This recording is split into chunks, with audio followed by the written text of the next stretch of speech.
El último pergamino. Crónicas de un sociólogo entre profecías y apocalipsis. El viajero y su método. Su viaje comenzó en el norte, entre los vikingos, y terminaría en las calles de una Roma convertida al cristianismo oficial.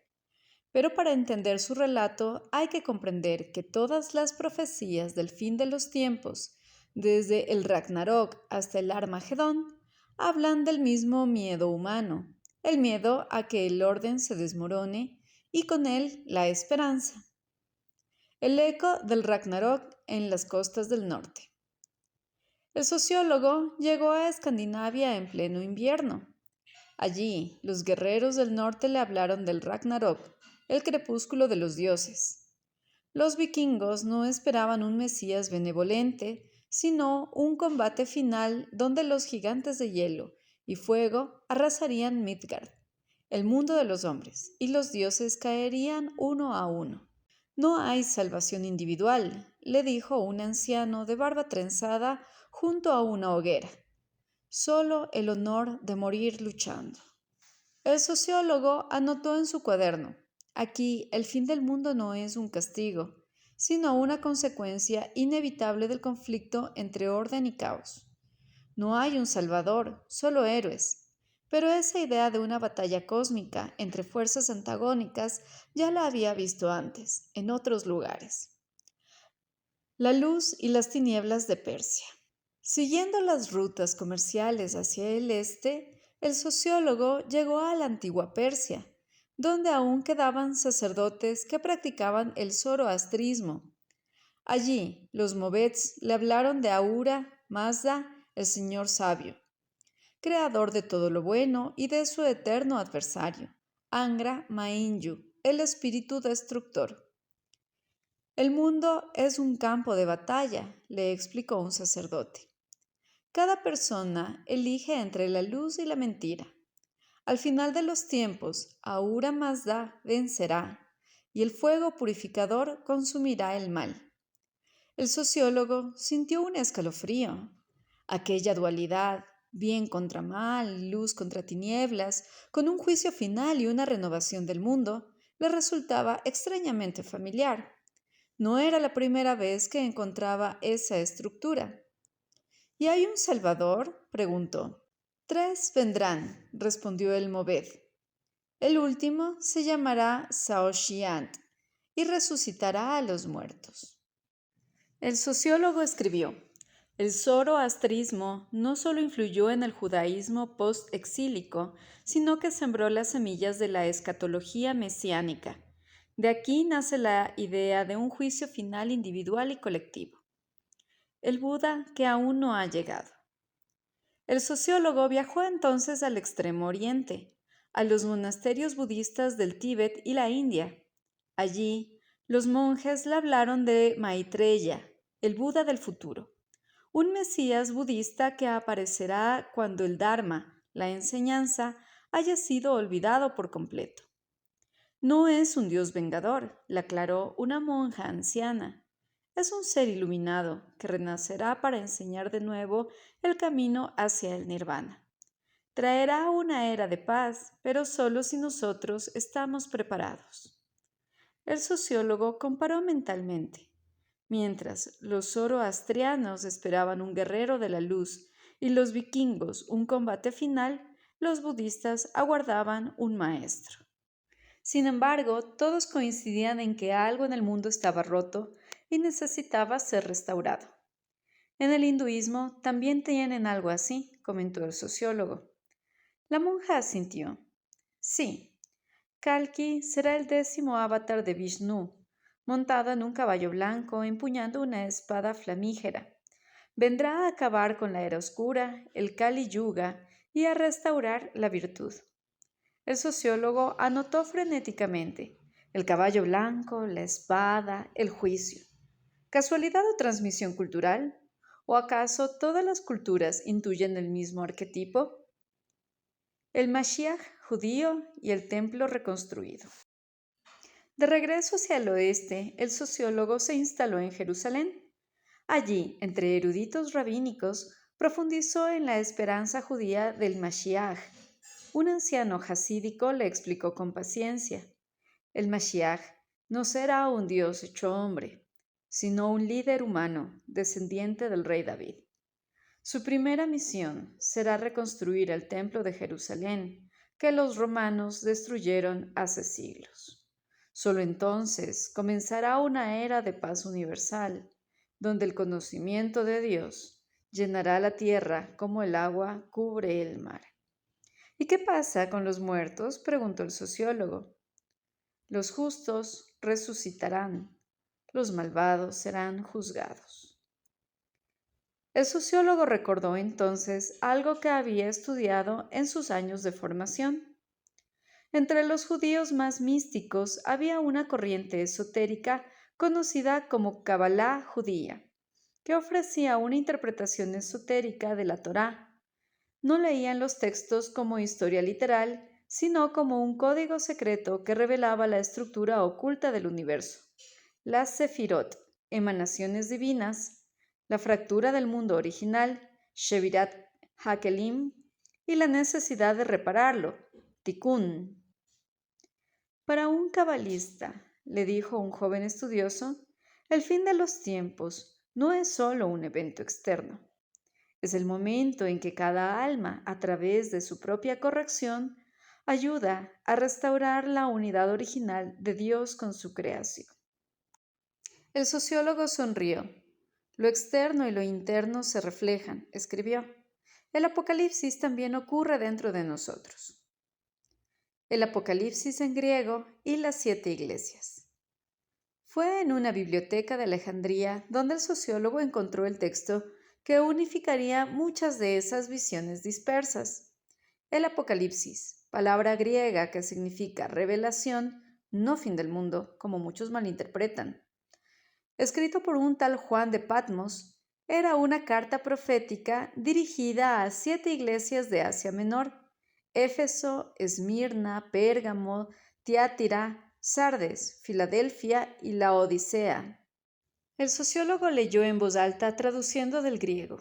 Escribe, pues, lo que has visto y las cosas que son y las que han de suceder después de estas. Apocalipsis 1:19. Cada iglesia recibía un mensaje específico. A unos se los elogiaba por su perseverancia, a otros se los reprendía por haberse enfriado en la fe, pero a todos se les daba una misma instrucción central: ser fieles hasta la muerte. ¿Por qué esa insistencia en la fidelidad?, se preguntó el sociólogo. La respuesta la encontró en los registros históricos de Roma. Domiciano y la prueba de fuego. En el año 81 después de Cristo, Domiciano se convirtió en emperador romano. Era un hombre paranoico y cruel, obsesionado con su propio poder. Hacia el año 90 llevó su arrogancia al extremo. Se proclamó Dios en vida, ordenando que todos los habitantes del imperio lo adoraran como a Dominus et Deus, Señor y Dios. La mayoría acató, pero los cristianos y algunos judíos se negaron rotundamente. Para ellos, solo Yahvé merecía ese título. La consecuencia fue inmediata: una ola de persecuciones que llevó a muchos creyentes a las arenas del circo, al exilio o a las minas. El sociólogo encontró un papiro que relataba una renuncia masiva de cristianos que, para salvar sus vidas, quemaban incienso ante la estatua del emperador. Pero otros, los más radicales, se negaron. Juan de Patmos, exiliado en la isla, escribió su Apocalipsis precisamente para animarlos a no ceder. Si eres fiel hasta la muerte, les decía, recibirás la corona de la vida. El sociólogo comprendió entonces que las visiones apocalípticas no nacen en la comodidad, sino en la persecución. El lenguaje críptico de bestias y sellos era una forma de resistencia bajo vigilancia imperial. Los 7 sellos y la gran tribulación. El sociólogo se sumergió en el texto del Apocalipsis, capítulo 5 en adelante. Allí se describe un pergamino sellado con 7 sellos. Nadie en el cielo ni en la tierra podía abrirlo, excepto el Cordero, Jesucristo. Cada sello, al romperse, desencadena una catástrofe.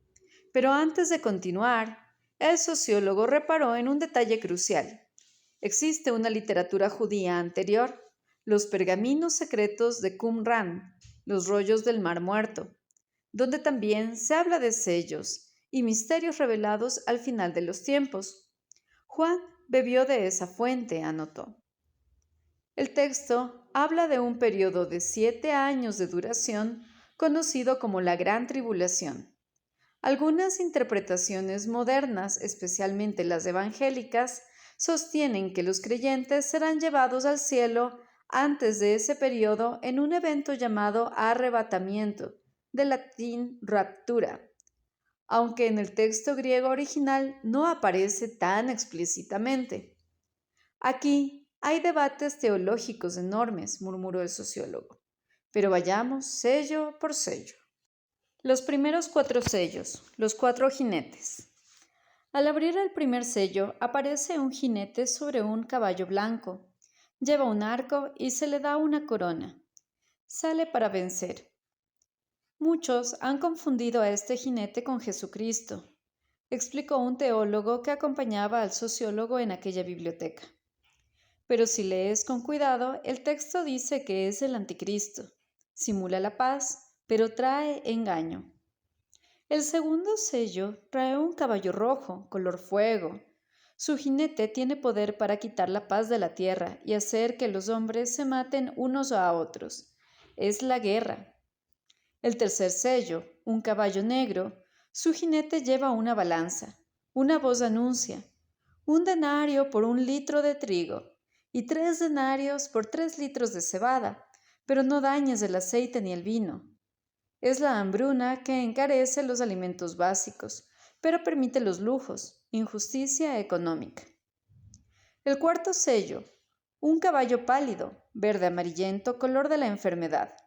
Su jinete se llama Muerte y le sigue el Hades. Reciben poder para matar con espada, hambre, peste y fieras. Conquista, guerra, hambruna y muerte. Siempre han cabalgado juntos a lo largo de la historia humana. El quinto sello, los mártires.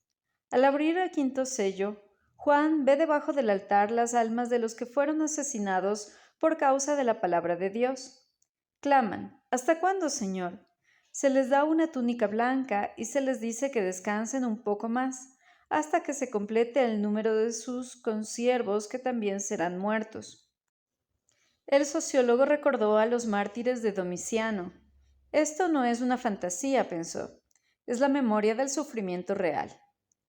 El sexto sello, los disturbios cósmicos.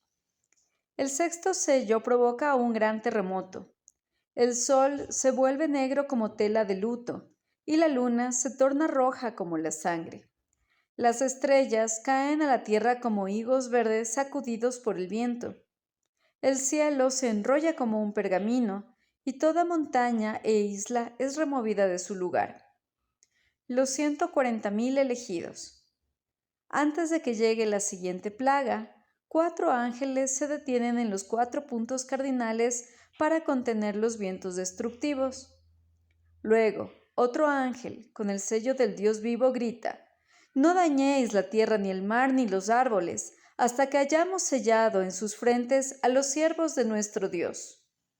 Y oyen el número: 140,000 personas elegidas, 12 tribus de Israel, 12,000 de cada una. ¿Por qué 144,000?, preguntó el sociólogo. Es un número simbólico, explicó el teólogo. 12, tribus al cuadrado, multiplicado por 1,000, plenitud. Representa la totalidad del pueblo de Dios, no una cifra literal. Algunas iglesias modernas lo malinterpretan. El séptimo sello, el silencio. Cuando se abre el séptimo sello ocurre algo inesperado. Silencio en el cielo durante aproximadamente media hora. Antes de la tormenta final, el universo entero contiene la respiración. Las trompetas y el segundo juicio. El sociólogo siguió leyendo. Las primeras 4 trompetas destruyen 1/3 de la tierra, el mar, las aguas dulces y los astros. La quinta trompeta abre el abismo. de donde salen langostas demoníacas con poder para atormentar a los hombres durante 5 meses. Su rey es Abadón, en hebreo destrucción, o Apolión en griego. La sexta trompeta suelta a 4 ángeles atados junto al río Éufrates, que matan a 1/3 de la humanidad. Y entonces, entre trompeta y trompeta, aparece un paréntesis. 2 testigos profetizan en Jerusalén, son asesinados por la bestia y resucitan 3 días después. La aparición de la segunda venida. Finalmente, suena la séptima trompeta. Se oyen voces en el cielo. El reino del mundo ha venido a ser de nuestro Señor Jesucristo. Pero antes del fin, el sociólogo leyó sobre un evento central, la parusía. No viene como un niño indefenso, sino como un rey guerrero, montado en un caballo blanco. Este sí es el verdadero, con sus ojos como llama de fuego, diademas en su cabeza y una espada que sale de su boca para herir a las naciones. Finalmente, el jinete blanco verdadero. Pero antes de que Cristo triunfe aparece la bestia y el 666. El texto describe una bestia que emerge del mar, con 7 cabezas y 10 cuernos. Todo el mundo lo adora, excepto los sellados. Y entonces viene el famoso número, 666. El sociólogo recordó que en números romanos 666 se escribe DSLXVI, D500, C100, L50, X10, V5 y 1.